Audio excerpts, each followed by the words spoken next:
சிவகங்கையில் இளைஞரின் காதலுக்கு இடையூறாக இருந்தவர் வெட்டி கொலை செய்யப்பட்ட சம்பவம் அதிர்ச்சியை ஏற்படுத்தியுள்ளது. சிறு தகராறு கொலையில் முடிந்ததன் பின்னணி என்ன? சிவகங்கை மாவட்டம் தேவகோட்டை அருகே சீனமங்கலம் கிராமத்தைச் சேர்ந்தவர் அர்ஜுனன் கிடைக்கும் வேலைக்கு சென்று வந்துள்ளார். 25 வயதான இவர் அதே பகுதியில் மாற்று சமூகத்தைச் சேர்ந்த கல்லூரி மாணவியை காதலித்து வந்துள்ளார். தனது காதல் ரகசியத்தை யாருக்கும் தெரியாமல் இளைஞர் மறைத்து வந்துள்ளார். ஆனால் அர்ஜுனனின் காதல் விவகாரம் சீனமங்கலம் கிராமத்தைச் சேர்ந்த 41 வயதான வள்ளியப்பன் என்பவருக்கு தெரிந்தது. இதையடுத்து கல்லூரி மாணவி தனக்கு தெரிந்தவர் என்பதால் அவரை காதலிப்பதை நிறுத்துமாறு பலமுறை எச்சரித்துள்ளார்.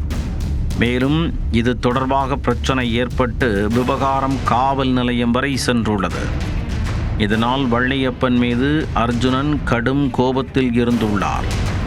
ஒரு கட்டத்தில் தனது காதலுக்கு தடையாக இருக்கும் அவரை தீர்த்து கட்டும் முடிவுக்கு சென்றுள்ளார்.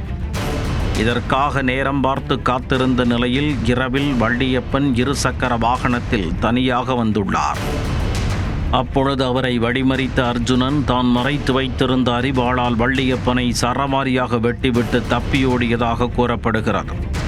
இதில் இரத்த வெள்ளத்தில் சரிந்து விழுந்தவர் நிகழ்விடத்திலேயே துடிதுடித்து பரிதாபமாக உயிரிழந்தார். இச்சம்பவம் குறித்து திருவேகம்பத்தூர் போலீசார் வழக்கு பதிவு செய்தனர். பின்னர் 2 தனிப்படைகள் அமைக்கப்பட்டு தலைமறைவான அர்ஜுனனை பிடிக்க தீவிர தேடுதல் வேட்டையில் இறங்கினர். இந்த நிலையில் காட்டுப்பகுதியில் பதுங்கியிருந்த அர்ஜுனனை தனிப்படை போலீசார் சுற்றி வளைத்து கைது செய்தனர்.